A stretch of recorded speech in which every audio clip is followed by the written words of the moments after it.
ಮೊದಲ ಸಲ ಆದರೂ ನೀನು ಒಳ್ಳೆ ಆಟ ಆಡ್ತೀಯ. ನಾನೆಷ್ಟು ಆಡ್ತೀನಿ ಅಂತ ಇನ್ನು ಮುಂದೆ ನಿಮಗೆ ಗೊತ್ತಾಗುತ್ತೆ. ಹೌದೇ? ಆಡು ಆಡು. ನೀನು ಹೆಚ್ಚೆಚ್ಚು ಆಡಿದಷ್ಟು ನನಗೆ ಖುಷಿ. ಹಾಯ್ ಫ್ರೆಂಡ್ಸ್, ಎಲ್ಲರಿಗೂ ಸ್ವಾಗತ. ಮೊದಲಿಗೆ ಚಾನಲ್ಗೆ ಸಬ್ಸ್ಕ್ರೈಬ್ ಆಗಿ ಮತ್ತು ವಿಡಿಯೋಗೆ ಒಂದು ಲೈಕ್ ಕೊಟ್ಟು ನಿಮ್ಮ ಬೆಂಬಲವನ್ನು ಸೂಚಿಸಿ. ನನ್ನ ಹೆಸರು ಶ್ರೇಯಾ. ನಾನು ಮೈಸೂರಿನವಳು. ನನಗೆ 40 ವರ್ಷ. ಮದುವೆಯಾಗಿ ಡಿವೋರ್ಸ್ ಆಗಿದೆ. ನನಗೆ 18 ವರ್ಷಕ್ಕೆ ಮದುವೆ ಮಾಡಿಬಿಟ್ಟರು. ಒಂದು ಮಗುವಾದ ಮೇಲೆ ನನ್ನ ಗಂಡ ನನ್ನನ್ನು ಬಿಟ್ಟು ಬೇರೆಯವರನ್ನು ಮದುವೆಯಾದ. ಅವತ್ತಿನಿಂದ ನಾನು ಒಂಟಿ ಜೀವನ ನಡೆಸುತ್ತಿದ್ದೇನೆ. ಈಗ ನನ್ನ ಮಗನಿಗೆ 21 ವರ್ಷ.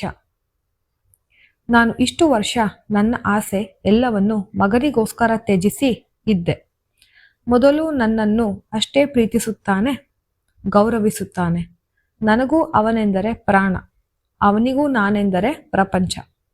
ಅವನಿಗೆ ಈ ವರ್ಷ ಹುಟ್ಟುಹಬ್ಬ ಗ್ರ್ಯಾಂಡ್ ಆಗಿ ಮಾಡಬೇಕೆಂದು ನಾನು ಯೋಚಿಸಿದೆ. ಅವನ ಸ್ನೇಹಿತರೆಲ್ಲರನ್ನೂ ಮನೆಗೆ ಕರಿ ಎಂದು ತಿಳಿಸಿದೆ. ಅವನ ಸ್ನೇಹಿತರು ಅವನ ಹುಟ್ಟುಹಬ್ಬದ ದಿನದಂದು ಬಂದರು. 4 ಜನ ಹುಡುಗರು, 2 ಹುಡುಗಿಯರು ಬಂದರು. ಅದರಲ್ಲಿ ಒಬ್ಬ ಹುಡುಗನ ಹೆಸರು ಸೂರಜ್. ಅವನು ಮಾತು ಜಾಸ್ತಿ, ತುಂಟ. ನನ್ನ ಜೊತೆ ತುಂಬಾ ತಮಾಷೆಯಾಗಿ ಮಾತನಾಡುತ್ತಾನೆ. ಅವತ್ತು ರಾತ್ರಿ ಸೂರಜ್, ಆಂಟಿ, ನಿಮಗೆ 40 ವರ್ಷ ಅಂತಾನೆ ಅನ್ಸಲ್ಲ, ನೀವು ತುಂಬಾ ಚೆನ್ನಾಗಿದ್ದೀರಾ. ನನಗೇನಾದ್ರೂ ಚಾನ್ಸ್ ಇದ್ದಿದ್ದರೆ ನಾನು ನಿಮಗೆ ಲೈನ್ ಹೊಡಿತಿದ್ದೆ. ನಾನು ಏನು ಮಾತನಾಡುತ್ತಿದ್ದೀಯ ಎಂದು ಗದರಿದೆ. ಆದರೂ ಅವನು ತುಂಟತನವನ್ನು ಬಿಡಲಿಲ್ಲ.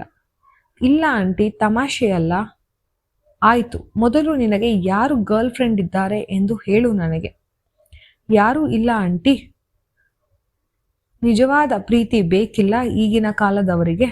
ಅವರಿಗೆ ಸುತ್ತಾಡಿಸುವುದಕ್ಕೆ, ಕೊಡಿಸುವುದಕ್ಕೆ ಮಾತ್ರ ಬಾಯ್ ಫ್ರೆಂಡ್ ಬೇಕು. ನಿನಗೂ ಸಿಗ್ತಾರೆ ನೀನು ಹುಡುಕಿದರೆ. ನನಗೆ ಇವಾಗ ಅದರಲ್ಲಿ ಇಂಟ್ರೆಸ್ಟ್ ಇಲ್ಲ ಆಂಟಿ. ಓಕೆ, ದೇವರು ಒಳ್ಳೇದು ಮಾಡಲಿ.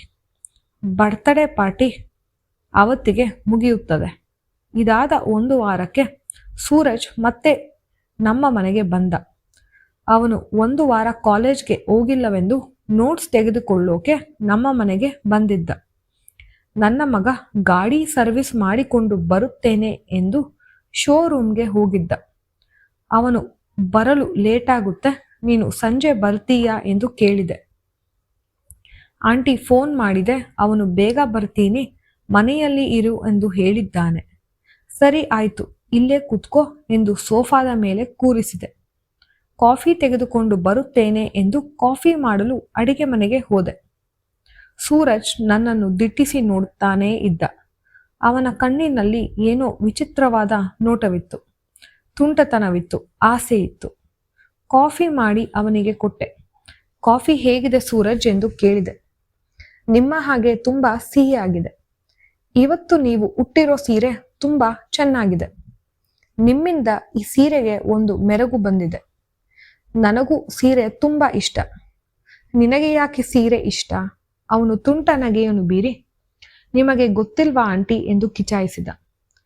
ನನಗೆ ಒಂದು ಬಾರಿ ನಿಮ್ಮ ಸೊಂಟದ ಅಳತೆಯನ್ನು ಮಾಡಬೇಕೆಂದು ಆಸೆ. ಯಾಕೆ? ನಾನು ಒಂದು ಪ್ರಾಜೆಕ್ಟ್ ಮಾಡ್ತಾ ಇದ್ದೀನಿ. ಅದರಲ್ಲಿ 40 ದಾಟಿದವರ ಹೆಂಗಸಿನ ಶರೀರ ರಚನೆಯ ತಿಳಿಸುವ ಕೆಲಸವಿದೆ. ನನಗೆ ಗೊತ್ತಿರೋದು ನೀವೊಬ್ಬರೇ. ಅದಕ್ಕೆ ನೀವು ಸಹಕರಿಸಿದರೆ ನಿಮ್ಮ ಅಳತೆಯನ್ನು ತೆಗೆದುಕೊಳ್ಳುತ್ತೇನೆ.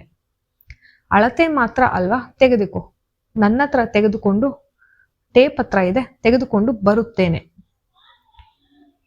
ಟೇಪ್ ತೆಗೆದುಕೊಂಡು ಸೂರಜ್ ನನ್ನ ಸೊಂಟವನ್ನು ಅಳತೆ ಮಾಡಿದ. ಅಳತೆ ಮಾಡುವ ನೆಪದಲ್ಲಿ ನನ್ನ ಸೆರಗನ್ನು ಸೆರೆಸಿದ.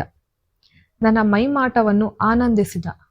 ಆಂಟಿ, ನಾನು ಎಲ್ಲವನ್ನು ಅಳತೆ ಮಾಡಬೇಕು, ಆದರೆ ನೀವು ಹುಟ್ಟಿರೋ ಸೀರೆ ದಪ್ಪ ಇದೆ, ಅದಕ್ಕೆ ಅಳತೆ ಜಾಸ್ತಿ ಬರುತ್ತೆ. ಅದಕ್ಕೆ ನಾನು ಒಂದು ಉಪಾಯ ಇದೆ. ಅಳತೆ ಮಾಡುವ ಜಾಗದಲ್ಲಿ ನೀವು ಹಾಕಿರುವುದನ್ನು ತೆಗೆಯಬೇಕು, ಆವಾಗ ಕಡಿಮೆ ಬರುತ್ತೆ. ಆಯ್ತು, ಹಾಗೆ ಮಾಡೋಣ. ನಾನು ತೆಗಿತೀನಿ ಆಂಟಿ.